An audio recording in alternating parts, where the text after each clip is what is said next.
변한 게 하나도 없죠. 머리는 여전히 하얗고 그때 입었던 옷 그대로 어색하지 않으시라고. 근데 그때 제가 이 옷을 소개를 안 했나요?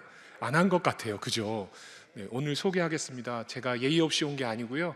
이게 그 필리핀의 전통 복장인 바롱이라는 옷입니다. 그래서 필리핀의 대통령이나 국가 이런 중요한 행사 때 잘 보시면 요 옷을 입고 옵니다. 그래서 제가 지난번에는 경황이 없어서 제 소개를 안 했는데요. 오늘 말씀 전하는 이 사이 안에 저의 소개도 잠깐 같이 하려고 합니다. 그래서 그렇게 따라오시면 될 것 같고요.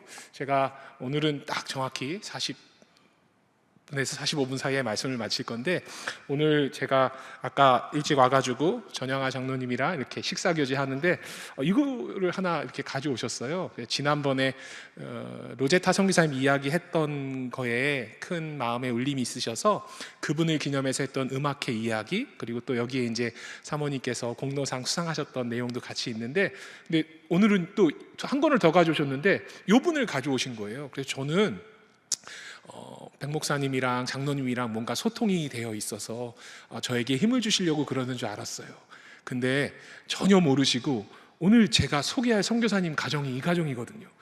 예, 그래서 이거를 가져오시면서 또 제가 안에 읽어보니까 사실은 이 안에 오늘 제가 나눌 말씀의 내용도 다 들어 있습니다. 그래서 오늘 함께 나눌 말씀의 제목은 따라 예수 따라가세라는 말씀의 제목으로 나누려고 하는데, 제가 지난번에 와서 어떠한 말씀 제목으로 말씀을 나눴냐 하면 다 기억하시는 걸 알지만 제가 살짝 정리를 하면 하나님의 백성을 찾아서라는 제목으로 아직까지 열방에 남아있는 수많은 미전도 종족들에게 누군가 가서 복음을 전해야 되는 그 사명이 여전히 우리에게 남아있다라는 그 말씀을 나눴습니다. 그래서 그때 함께 읽었던 화면을 이제 바꿔주시면, 네, 요 성경 구절을 다시 한번 읽으면서 시작하겠습니다. 시작. 이 천국 복음이 모든 민족에게 증언되기 위하여 온 세상에 전파되리니 그제야 끝이 오리라. 마태복음 24장 14절 말씀입니다. 그래서 모든 민족 가운데 복음이 전해지는 그 사명을 우리에게 남겨주셨고, 전 세계에 혹시 몇 명이 살고 있었는지 기억하십니까? 예, 숫자는 변하지 않았습니다. 아직 한 번에 몇 억씩 많아지지 않으니까요. 두 달 사이에, 예, 아까 정답이 나왔는데 82억 명 정도의 사람들이 살아가고 있고요. 여전히 약 20억 명 가까운 사람들이 예수님의 옛자도 듣지 못하고 죽어가는 미전독입니다. 미전도 종족입니다. 제가 오늘 아침에 여기 증심사 맞습니까?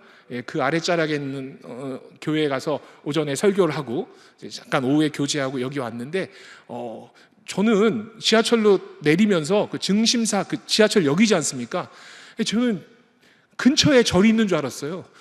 한참 멀리 있는데도 절 이름을 지하철역 이름으로 만들 정도로 불교의 그 위세가 옛날에 대단했던 거죠. 그게 신라시대 때 절이더라고요. 야, 정말로 여기가 절의 문화가 되게 많은 곳이구나 라는 생각을 했고, 그러니까 140년 전 기도해 주셨는데 그 전에 우리나라는 미전도 종족이었다라는 거예요. 근데 혹시 우리 동명교회는 선교제 참 많이 다니시니까요. 근데 선교제 가셔가지고 미전도 종족을 만나본 적이 있으세요? 그건 또 쉽지 않죠. 왜냐하면 우리가 가는 선교지는 이미 선교사님들께서 사역을 하신 곳이니까. 제가 미전도 종족을 한 종족을 소개하려고 합니다. 저기가 어디냐면 필리핀인데, 제가 필리핀에서 마닐라에서 배 타고요 36시간 진짜로 내려갑니다. 저 민다나오 지금 현재 외교부에 가면 지도의 색깔이 저렇습니다. 검은 곳은 여행 가면 안 되는 곳이고요, 빨간 것도 웬만하면 여행 가지 말라는 곳이에요. 근데 아주 오래전에 제가 저 필리핀 민다나오에 배 타고 36시간 내려갔습니다. 그리고 거기서 차를 타고 내지로 8시간 들어갔습니다. 그리고 다시 거기서 오토바이를 타고 산을 1시간 올라갑니다. 그리고 다시 걸어서 1시간쯤 들어가요. 정탐 훈련 때문에 그렇게 갔는데 거기 가서 제가 한 아이들을 만났어요. 이 아이들인데 이 아이들이 필리핀에 남겨져 있는 미전도 종족 가운데 한 종족이었습니다. 그러니까 필리핀 사는 아이들인데 예수님의 옛자도 들어보지 못하고요, 여기는 무당이 있고요. 예, 저 아이들은 저기서 나고 자라는 필리핀의 원주민이에요. 아프리카의 흑인처럼 생겼죠. 이분들이 원래 필리핀의 원주민입니다. 사진을 보시면서 잘 믿기지 않으시겠지만 저 뒤에 검은 머리의 청년이 저거든요. 예, 믿어주세요. 예. 저 모습에 속아서 결혼을 한 자매가 요즘 많이 힘들어하고 있어요. 저 모습으로 돌아와달라 이런 얘기도 하는데 불가능한 일이고요. 저는 저 때 청년이었고 선교지에 사실은 놀러 갔어요. 1년 정도 선교지에 가서 영어도 배우고 뭐 제가 한국에서 좀 방황하고 있으니까 저희 은사 원로 목사님께서 저를 선교지에 보내셨던 거예요. 저는 거기 가서 투덜투덜 됐어요. 아니 새벽 1시에 도착했는데 그 다음날 5시부터 깨우는 거예요. 새벽 기도가 매일 있었거든요. 1년 365일. 그리고 막 매일마다 강의 듣고 뭐 미전도 종족이 있느니 앉아가지고 투덜댔겠죠. 분명히 놀러 가는 거라고 했는데 새벽마다 깨우고 훈련시키고 뭐 하고 막 어디 가고 더 죽겠는데 막 빈민가 들어가고. 제가 조금씩 변화되기 시작했는데 결정적으로 변한 사건이 2가지가 있는데 그 중에 하나가 바로 이 사건입니다. 제가 저 곳에 들어가가지고 미전도 종족이 있구나. 저 아이들이 처음 만난 외국인이 저희들이었습니다. 여러분, 저 마을은 지금 예수 믿는 마을이에요. 그리고 작년에 제가 몇몇 대안학교에서 지금 수업을 하고 있거든요. 1년에 한 학년씩 맡아서 매주 한 번씩 가서 수업을 하고 있는데 그 교회의 대안학교 아이들이 저기를 갔습니다.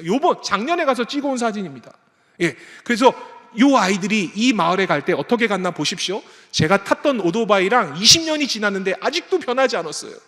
여러분, 이거 오토바이 타고 가는 겁니다. 여기 지금 몇 명 탔냐면요, 양 옆에 2명, 뒤에 2명, 6명 태우고 나무 판때기로 판을 오토바이에 올리고요, 양쪽에 무게 맞춰가지고 중심 잡으면서 절벽을 올라가는 겁니다. 제가 절대 저거 타지 말라 그랬는데 또 우리나라 중고등부 애들은 또 목숨 걸고 저거 타죠.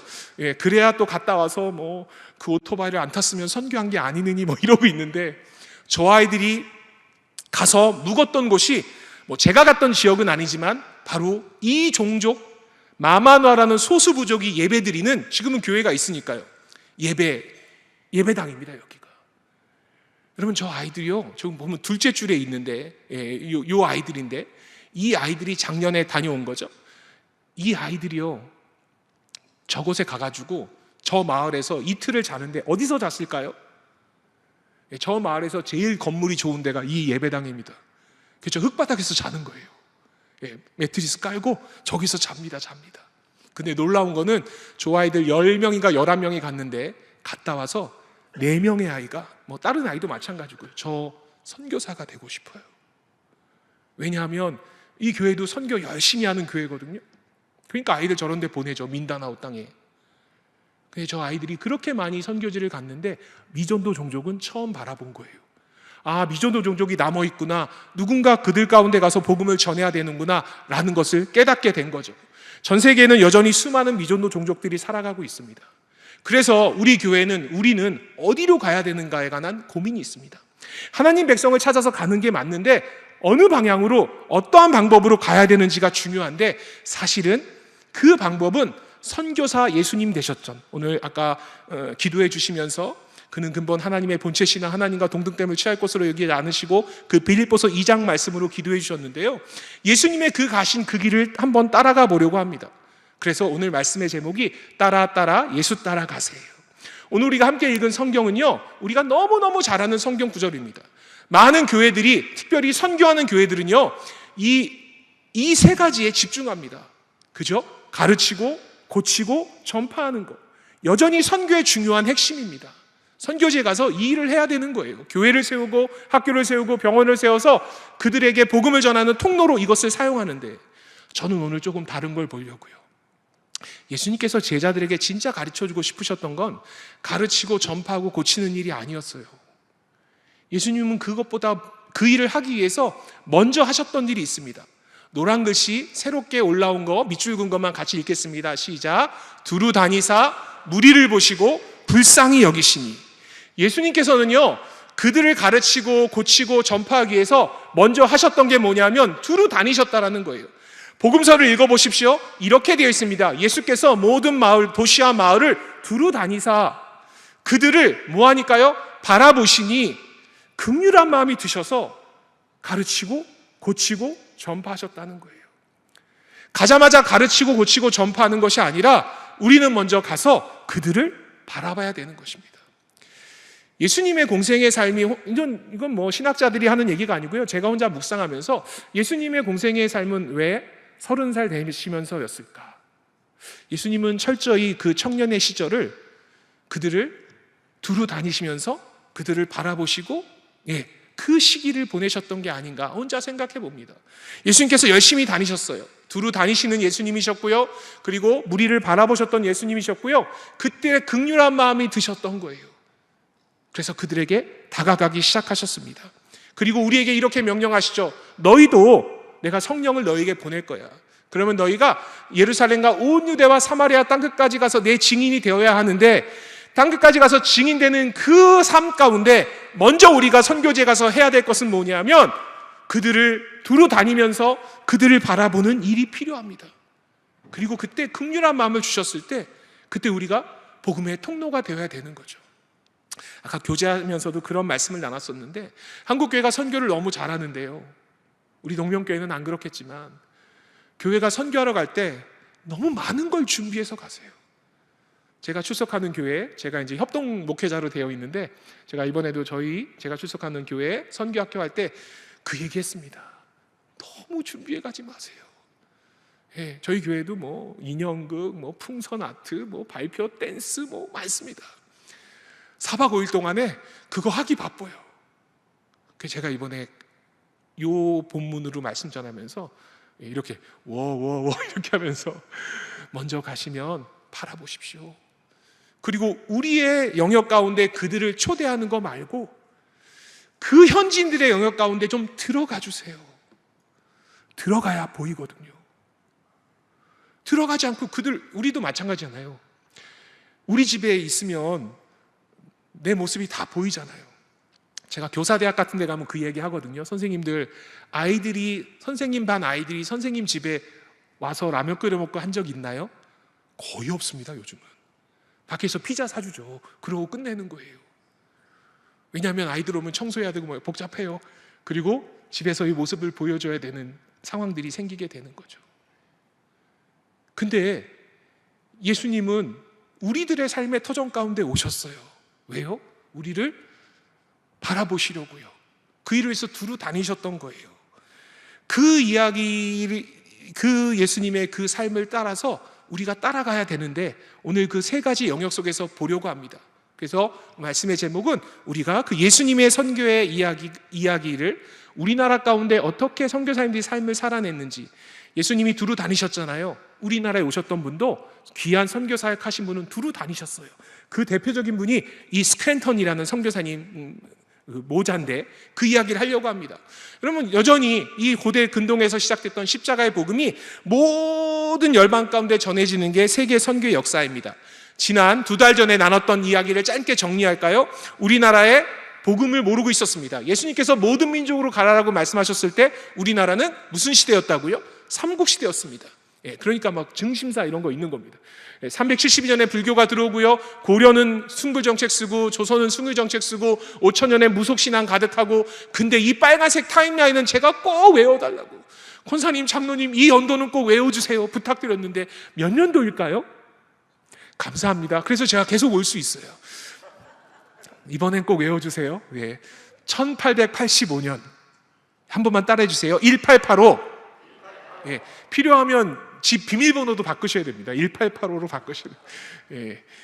제 통장은 터실 수 있어요. 제 통장엔 비밀번호, 이거 방송에 나가는데 공개적으로 얘기하면 되나? 제 통장은 2414 아니면 1885예요. 아까 처음 읽었던 성경이 마태복음 24장 14절. 그 저의 전화번호 뒷번호는 2819거든요. 이거는 마태복음 28장 19절. 저희 가족 4명 다 2819입니다. 1885를 외우셔야 됩니다. 제가 다른 연도는 다 보여드려도 이 연도는 안 보여드린다고요. 이 연도가 몇 년이라고요? 1885년. 아까 장로님께서 기도해 주시면서 집사님께서 140년 전에 이 땅 가운데 오셨다고 하셨으니 지금 2025에서 140을 빼면 1885년입니다. 근데 그 1885년 오기 전에 먼저 와서 두드렸던 사람들이요, 그 사람 중에 우리는 토마스 선교사님 이야기했었습니다. 병임박해 이후에 우리나라에 들어왔고 이분이 평양 대동강변에서 순교자가 되었다라고요. 그리고 이 순교자가 됐던 소식이 영국 웨일즈의 하너버 교회에 전해지니까 그 교회가 우리 민족을 위해서 기도하기 시작했고, 그 기도의 반응 때문에 중국에 있었던 존 로스라는 선교사님이 한글로 성경 번역하고, 그 평안도 사투리 된 성경책을 읽었던 평안도 분들이 국경 밖으로 나갔던 분들이 기도하기 시작합니다. 하나님이 자처진 조선의 문 열어달라고. 그러니까 1884년에 82년에 문이 열리면서 우리나라의 정보가 먼저 믿었던 유럽의 북미의 오세아니아의 크리스찬들에게 전해지면서, 그죠? 그들이 그 정보에 반응했습니다. 그래서 우리 이거 기억하시죠? 선교의 시작은 정보에 반응하는 것이다. 한 번만 따라해 주세요. 선교의 시작은 정보에 반응하는 것이다. 네, 우리 교회는 그 정보에 반응하고 있잖아요. 예, 뭐 장로님들 저 만나자마자 우리 교회는 100여 명의 선교사님들을 파송하고 후원하고, 얼마나 이게 큰 자랑입니까? 정보에 반응하는 겁니다. 제가 조금 아까요 사진 찍어가지고 제가 아는 선교사님한테 내일 뵐 건데, 내일부터 선교한국 대회인데, 예, 제가 내일 또 새벽에 일찍 나가야 되거든요. 근데 여기에 보니까 오늘 기도하셨나요?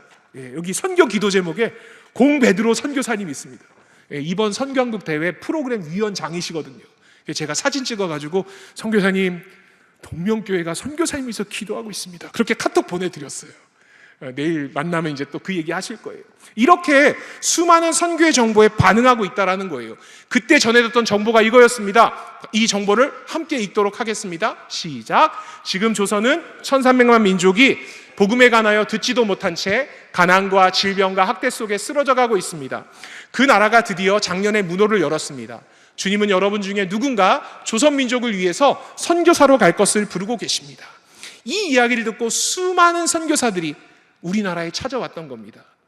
우리나라에 대해서 아는 거는 그 땅 가운데 미전도 종족이 있다라는 거예요. 1000만 명에 넘는 사람이 예수 모릅니다.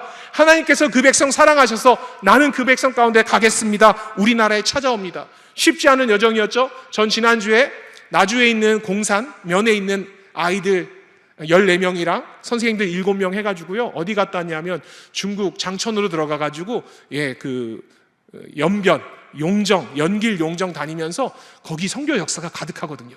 또 윤동주 선생 잘 안 가는데 묘지까지 거의 떼앞볕에 30몇 도인데 애들이 막 어쨌든 산을 1시간 넘게 올라가가지고 거기 기도하고 작은 꽃도 우리 묘역 앞에 놓고요, 거기에 보면 윤동주 선생, 송몽규 선생, 그리고 어디입니까? 공주에서 당시에 삼매일 만세운동 하셨던, 세상에 이분은 아무도, 현석칠이라는 목사님의 묘비도 그 옆에 있더라고요. 제가 깜짝 놀랐습니다. 그렇게 가서 바라봐야 됩니다. 그래야 우리 안에 긍휼한 마음이 들게 되는 거거든요. 이분들이요 45일 동안 배 타고 우리나라에 들어옵니다. 인천에 들어왔던 거고요. 당시에 1885년에 우리나라에 왔다고 해서 이렇게 기념비도 만들어 놨는데, 여기가 천교 100년 됐을 때 기념비를 세웠던 거고, 저 기념탑의 주인공은 언더우드 아펜젤러인데 오늘 우리는 그분 이야기하지 않으려고요. 정말로 깜짝 놀랐습니다. 이거를 저에게 턱 건네셔가지고요. 왜냐하면 이 가정 보세요. 여기 스크랜턴을 기리며 바로 이분들, 여기 사진에 있는 두 분이 이렇게 증당합니다. 똑같은 사진이죠. 이분들이요 우리나라의 초창기에 왔던 선교사님인데, 저 어머니가 미국 여성 선교부 선교위원이었어요. 근데 조선에서 의사랑 언어 선생 필요하다니까 아들이 개원이었거든요. 의사였어요. 잘 사역을 하고 있었고, 아내도 있었고 2살 된 딸아이도 있었어요. 오거스트라는 딸아이가 있었는데, 아들에게 네가 좀 조선에 가면 안 되겠니? 참 대단한 어머니시죠. 그 아들이 안 간다 그랬어요. 난 조선에 안 간다고. 근데 그 시기에 이 아들이랑 그 손녀가 전염병으로 쓰러져요. 병상에 누워 있습니다. 어머니는 아들 옆을 간병하고 이 선교사님의 아내는 딸 옆에서 간병을 하는데, 그때 하나님께서 이 스크랜턴을 찾아와서 마음에 조선에 관한 마음을 주셔요. 그래서 조선에 오기로 결정해요. 회복하고. 근데 본인만 오려고 했는데 어머니도 같이 갔으면 좋겠는 거예요. 그래서 어머니 우리 같이 가요 해가지고 당시 53세였던 저 어머니가 같이 오십니다. 당시 53세는요 지금 나이로 약 70세 정도, 60세 후반, 중반 정도인 거예요. 연령적으로, 물리적으로 봤을 때. 그러니까 어머니, 아들, 며느리, 손녀 3대가 같이 우리나라에 오는 겁니다. 정말로 귀한 가정이죠. 이분들이요 우리나라에 와가지고요 이 서울에 옵니다. 그래서 저분들은 감리교 선교사님인데, 여기가 이화학당, 여기가 배제학당, 여기가 정동 감리교회 예배당, 저기가 감리교 선교사님들이 모여 살았던 곳이에요. 건너편은 장로교 선교사님들이 모여 살고요. 그래서 저 어머니랑 이제 저 아들, 이렇게 저 아기 밑에 이렇게 오거스트가 저기 아래 있는데 같이 사역하는 겁니다. 이 아들은 의사였으니까 당시에 우리나라에 있었던 제중원이란 병원에 의사로 사역하다가 제중원 담당자가 오게 되니까 이분이요 이제 두루 다니는 일을 합니다. 사실은 제중원이 유명해지니까 양반들이 많이 와요. 그러니까 가난한 사람들은 오면 불편하잖아요. 대기도 해야 되고. 그러니까 자꾸만 발걸음이 멀어지는 거예요. 그래서 이분은 그렇다면 나는 우리 집에서 개인 병원 하겠습니다. 이게 우리나라 최초의 개인 병원입니다. 스크랜턴 선교사님 이름이 시란 돈이어서 이 병원 이름이 시병원이에요. 이 병원을 하는데 가난한 사람들이 많이 찾아왔어요. 무료 진료하니까. 근데 가난한 사람들이 오면서 이렇게 얘기하는 거예요. 선교사님, 우리 집에 좀 와달라고. 우리 집에 여기까지 못 오는 사람들이 있다고. 사대문 아니고 서울 중심이니까 진짜 천한 사람들은 오기 거꾸로운 거예요. 또 몸이 불편한 분들은 오지 못해요. 양반들이야 뭐 가마 태워서 오지만 가난한 사람들은 그런 게 안 되잖아요. 우리 동네에 와주세요. 그래서 이분이요 두루 다니기 시작합니다. 정동에는 양반들이 많잖아요. 가난한 사람들이 있는 곳에 두루 다녀요. 두루 다니니까 보이는 게 있었어요. 그래서 이분이 이런 선교 보고합니다. 서울 대문 바깥으로 내가 나가보니까 가난하고 버림받은 사람들이 너무 많습니다. 가능하면 이런 곳에 집 한 채 사서 음식과 의료 혜택 주고 싶습니다. 선한 사마리아 병원 내가 시작할 수 있기를 기대합니다. 이게 어떻게 가능했냐고요. 두루 다녔기 때문에요. 그리고 바라봤기 때문에요. 긍휼한 마음을 주시니까 선교 보고하는 거예요. 그래서 후원 받아가지고요 그곳에서 진료소를 만들기 시작했습니다. 그래서 이게 우리나라 사대문인데 이분이요 동대문 밖에 남대문 성벽 자락에 서대문에 곳곳에 진료소를 만들고 순회 진료하시는 거예요.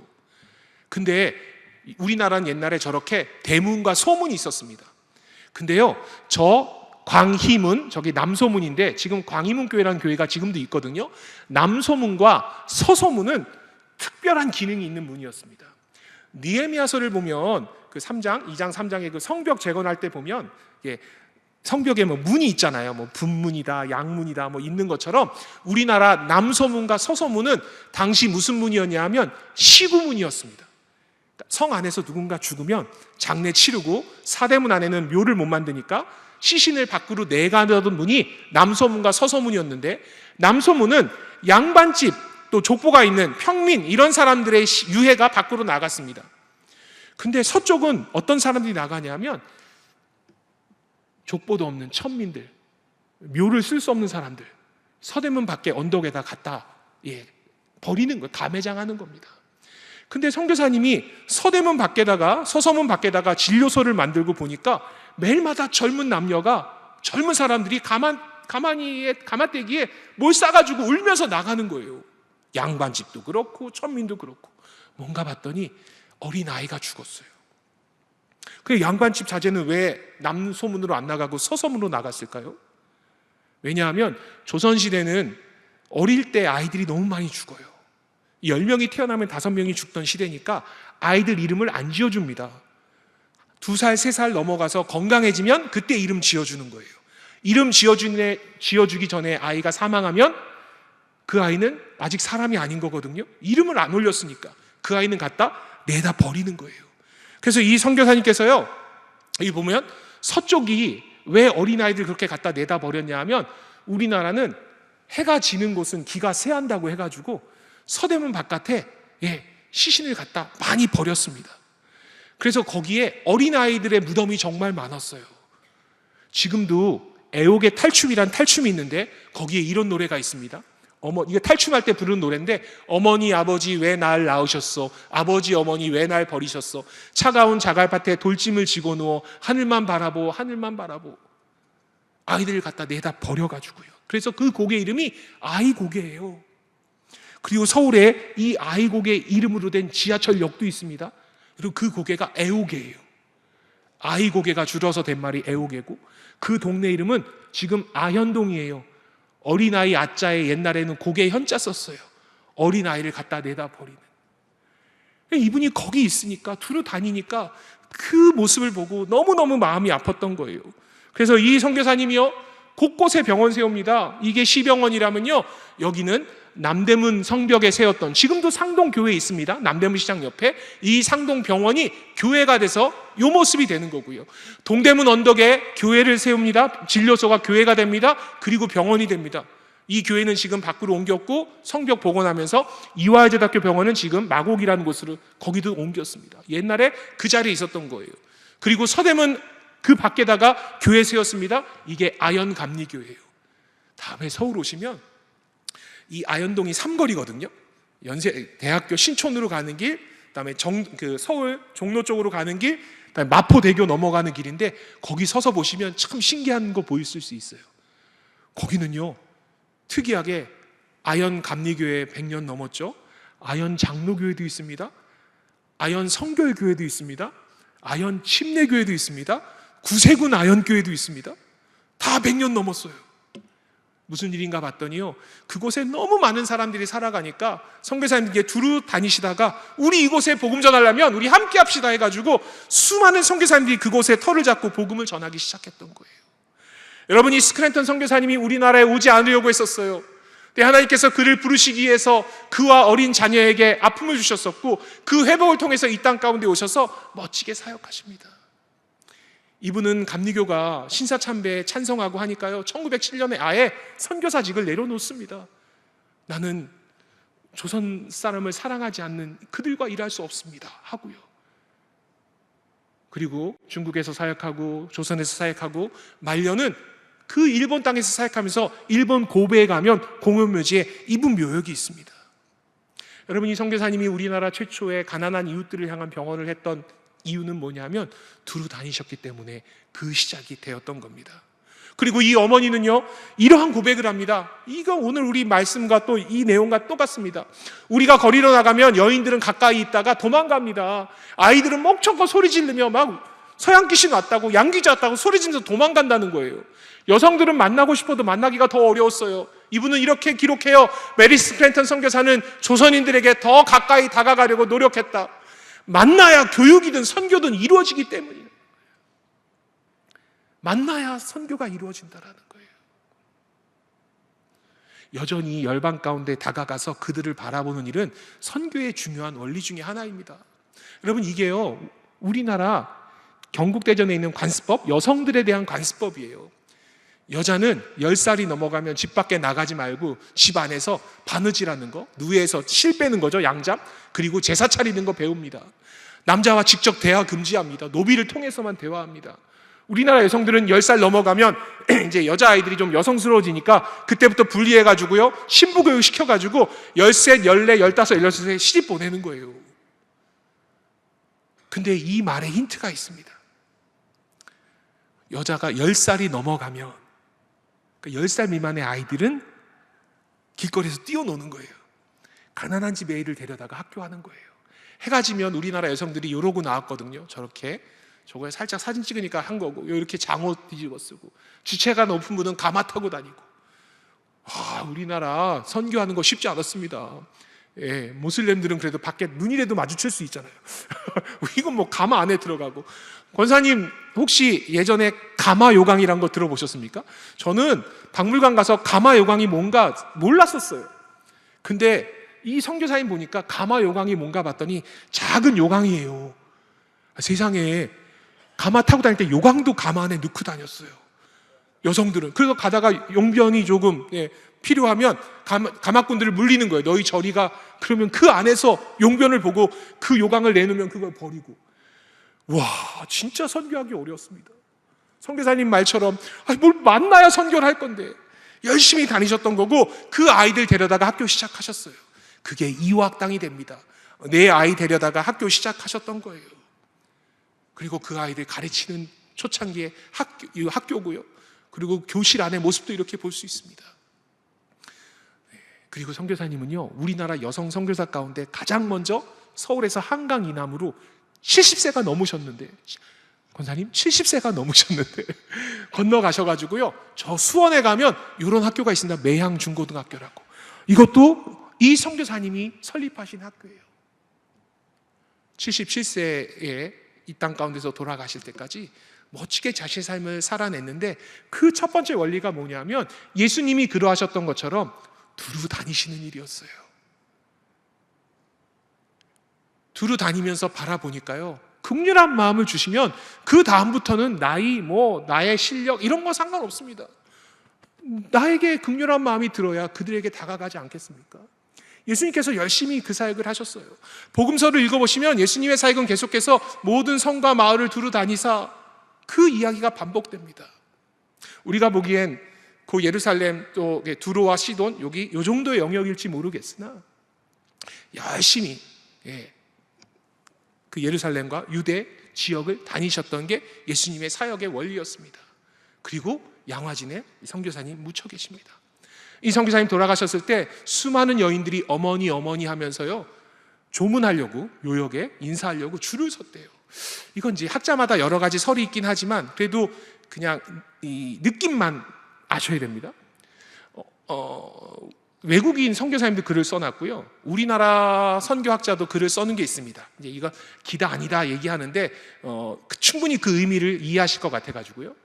여러분, 여성들이 조문하려고 줄을 섰는데 그 줄이 벌써 말씀을 드렸네요. 어느 정도 되었을까요? 키로는 되는 거죠. 제가 몇 킬로라고 했으니까 8킬로요. 8킬로. 상상이 되세요?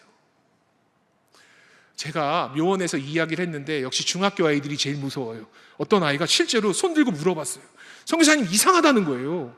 왜냐 그랬더니 아니 8kg가 좀 그죠? 10kg면 10kg지. 저한테 아이가 진짜 이랬어요. 선교사님 8kg? 누가 쟀습니까? 이렇게 물어보는 거예요. 어떻게 8kg라는 거예요? 저도 순간 고민했는데 하나님이 지혜 주셨어요. 그게 뭐냐면 조선시대는 옛날에 줄이 진짜 길면 그거를 심리라고 했어요. 심리면 몇 킬로죠? 4kg. 그거보다 줄이 눈짐작으로 더 길면은 야 이거 한 20리쯤 되겠구나. 8kg인 거예요. 제가 그 아이한테 그랬거든요. 야 이 녀석아 이게 무슨 의미인지 알아라.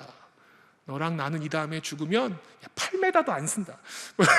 그렇겠죠? 다 밥 먹으러 가실 건데. 그 정도로 조선인들에게 이분은요, 조선 여인이 여인 되게 하는 귀한 사역 감당하셨던 분이에요. 왜냐하면 여인들에게 이름 지어주고 당신도 존귀하다라고 가르쳤던 그 사역, 조선의 가장 낮은 계층이었던 여성들에게 아까 보셨죠? 만나고 싶었어요. 그래서 다가갔고 그들에게 복음을 전했던 거죠. 이때 당시에 이게 미국의 헐몬산 수련회라는 실제 있었던 수련회 1886년 사진인데요. 이때 미국은요 이런 캐치프레이즈를 걸었어요. 우리 모두 다 갑시다. 모두 다에게로. 그래서 우리 주님 빨리 이 땅 가운데 오실 수 있도록 우리가 복음 전합시다. 여러분 이 명령을 반응했던 분이 1888년에 아주 초창기죠. 우리나라에 옵니다. 이분은 25살 청년으로 우리나라에 왔던 분이에요. 어떻게 생긴 분이냐면요, 이렇게 저 옆에 지금 강아지랑 같이 우산하고 있는 저분인데 여러분 이분이 걸었던 길입니다. 이분 처음 오자마자 바로 부산에 가서 살려고 갔고요. 그리고 서울에서 평양, 의주, 봉천이 지금 심양인데 거기서 함흥, 원산 정말 이렇게 열심히 다녔던 분이에요. 이분이요 처음 우리나라 인천에 도착했을 때가 1888년 12월 15일이었는데 이분이요 서울로 들어와야 됐어요. 배 타고 안 오고 걸어오거든요. 근데 오후에 배가 도착했고 아무리 열심히 걸어도 해가 지기 전에 우리나라에 들어오지 못해요. 서울에. 중간에 여기서 묻습니다. 여기가 잘 보시면 곰달래길이라고 고음달래라고 되어 있는데 서울에 곰달래라는 곳이 있습니다. 오류동에. 그 지역인데 이분이 거기서 하루를 묵었어요. 이분은 열심히 다녔던 분인데 우리나라에 도착한 첫날부터 남달랐어요. 이분이요 12월 달이니까요 이러한 우리나라 당시에 주막에서 묵었는데 이분이 첫날 축격을 받았어요.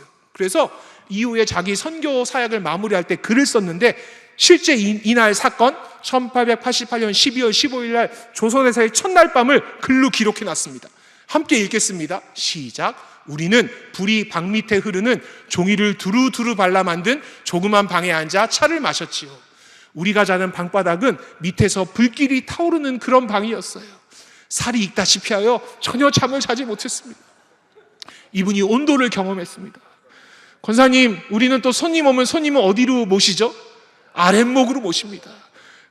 청년들은 모르고요. 권사님들 기억해 보세요. 저도 어렸을 때 온도 살았는데 그 아랫목은요 새카맣게 타 있죠.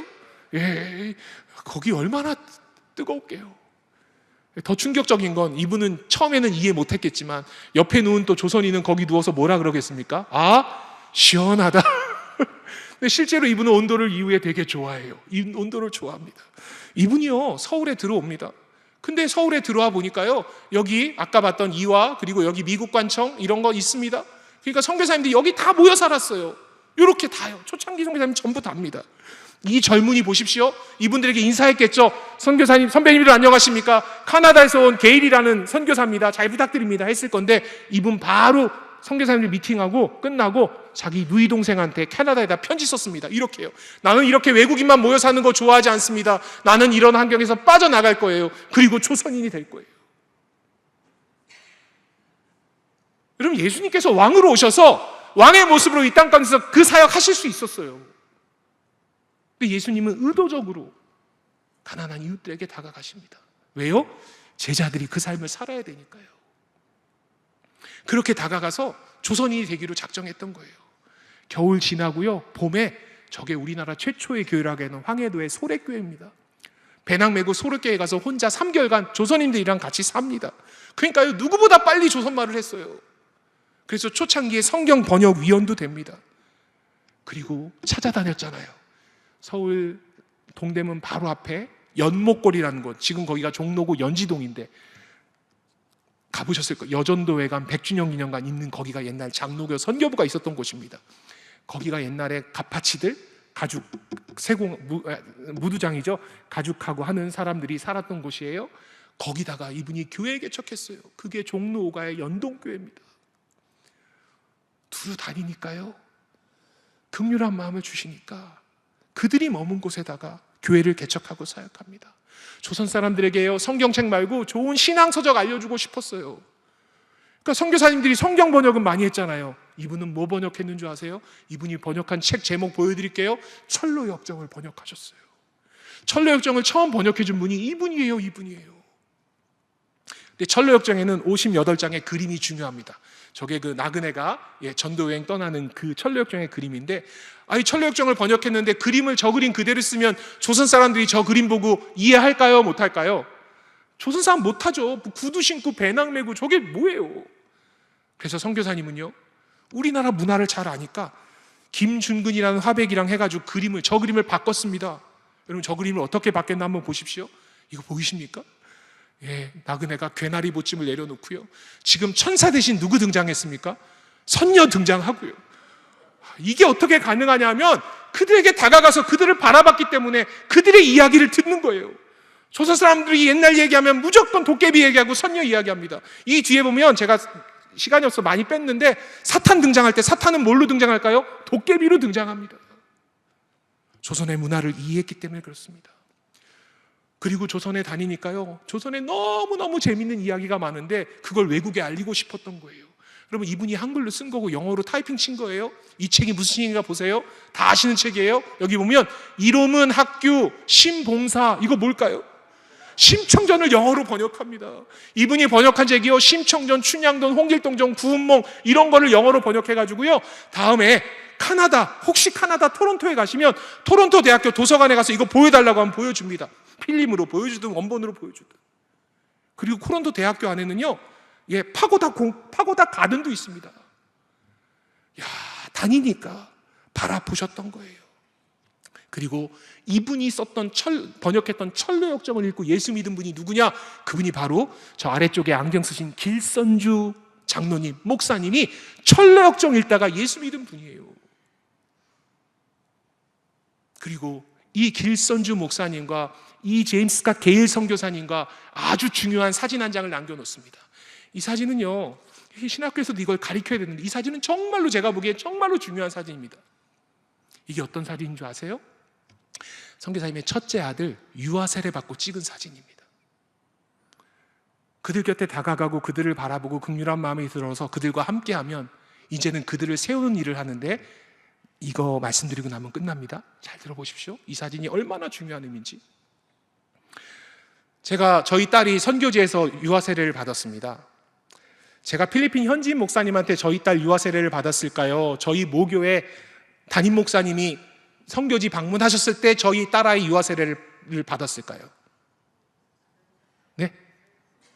제가 장로님 아까 제가 그렇게 훌륭한 선교사가 아니었다라고 말씀드렸지 않습니까? 예. 필리핀에서 필리핀 현지 목사님한테 유아 세례 받으면 복잡해집니다. 한국에 오면 다시 세례 받아야 됩니다. 교단 세례 명부에 올라가지 않아요. 예. 우리나라에 왔던 선교사들이요, 장로교 선교사들은 아이가 태어나면 누구한테 유아 세례 받았을까요?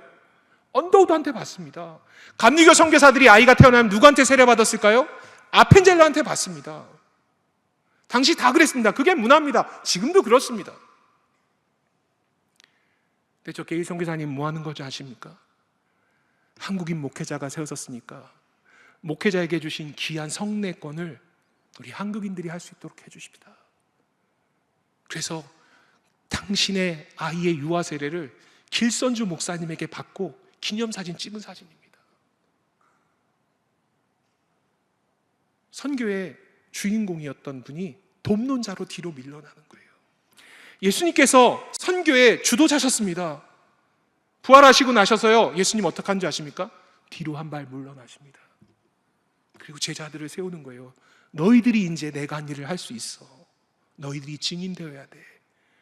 내가 모든 성과 촌을 두루 다녔듯이 너희들이 모든 성과 마을을 두루 다니면서 그들을 바라봤으면 좋겠어. 힘드니 내가 보혜사 성령을 너희에게 보내줄 거야. 그 성령님이 주시는 권능으로 말미암아 그 일을 할 수 있어. 그 일을 해주지 않을래? 그렇게 해서 제자들이 또다시 모든 성과 촌을 두루 다닙니다. 우리나라에 오셨던 선교사님들이 그 일을 먼저 했습니다. 와서 바로 학교하지 않았습니다. 바로 와서 교회하지 않았습니다. 오자마자 병원하지 않았습니다. 물론 의료사역은 특별함이 있기 때문에 아픈 환자를 응급하게 진료하기 시작하지만 먼저 그들을 다가가서 그들을 만나보고 그들을 배우는 일을 합니다. 그렇게 예수님의 십자가의 사랑을 이 땅 가운데 전했습니다. 선교의 중요한 원리는요, 예수님께서 그 가르치고 고치고 전파하는 일을 위해서 하셨던 그 일이요, 두루 다니는 일이요, 그리고 그들을 바라보는 일이요. 그리고 주님이 긍휼한 마음 주셔야 돼요. 그 긍휼한 마음 주셨을 때 우리가 여러 가지 모습으로 기도하는 자로, 내게 주신 거 흘려보내는 자로, 영광스러운 선교사의 삶으로. 스크랜턴 선교사님 53세 때 우리 나이로 60 털쩍 넘어서 목사님이 사천에 계시는데, 제가 필리핀에 있었을 때 저는 원래 토목 전공했는데요, 사천 옆에 진주에 진주교회에서 LMTC 훈련 받으셨던 한 장로님이 70이 넘으셨는데 돌아가셨는데, 고 남문희 장로님이란 분인데요, 제가 토목 교량학 공부할 때 그분 책으로 공부했습니다. 부산에서 학생들 가르치던 분인데요, 70세가 넘으셔서 필리핀에 선교사로 오셨습니다. 그리고 아주 멋진 귀한 교회들, 선교센터들 곳곳에 건축하시고요, 한국으로 돌아와서 요양병원에 계시다가 몇 해 전에 돌아가셨거든요. 70이 넘으셔서도 오셔서 하나님이 사용하시니까 그 일을 감당하더라고요. 왜냐하면 그분이 훈련 받으시면서 단기 선교 다녀오시면서 하나님이 긍휼한 마음을 주셨어요. 하나님께서 긍휼한 마음 주시면, 성령님이 함께 하시면 나이, 내 사회적 지위 아무 조건이 되지 않습니다. 주님 보내시면 성령의 주시는 권능으로 말미암아 그 길을 갈 수 있다는 거예요. 근데 중요한 것 하나 얘기하려고 합니다. 이 성경은 그 두루 다니는 거에서 끝나지 않아요. 뒤에 보면 이렇게 되어 있어요. 이에 제자들에게 이르셨다는 거예요. 얘들아, 추수할 것은 많은데 일꾼이 적어. 그러니까 너희들이 일꾼 돼서 오라라고 얘기하지 않으셨어요. 이렇게 얘기하죠. 그러므로 나오면 중요합니다. 이야기 끝에 그러므로 추수하는 주인, 추수한 주인이 누구인데요? 하나님께 청하래요. 청하다는 얘기는 기도하라는 얘기예요. 기도하면 추수할 일꾼들을 어떻게 하시겠다는 거예요? 보내시겠다는 거예요. 선교의 주도권을 철저히 성령 하나님께서 갖고 계시겠다라는 거예요. 대신 기도하라는 거예요. 기도할 때 마음 주실 수도 있고요, 여러 가지 모습으로. 그래서 이러한 기도 정보가 올라오고 또 우리 동명교회에 수많은 선교 정보가 전해질 때 그 정보를 보시고 기도해 주시고, 그리고 주님이 허락하시면 그 땅 가운데 나아가시고 예수님의 그 선교의 원리들대로 우리가 다가가고 바라보는 그 일들을 통해서 복음 전하는 귀한 우리 동명교회 성도님들 한 분 한 분 되시기를 주님의 이름으로 기도합니다.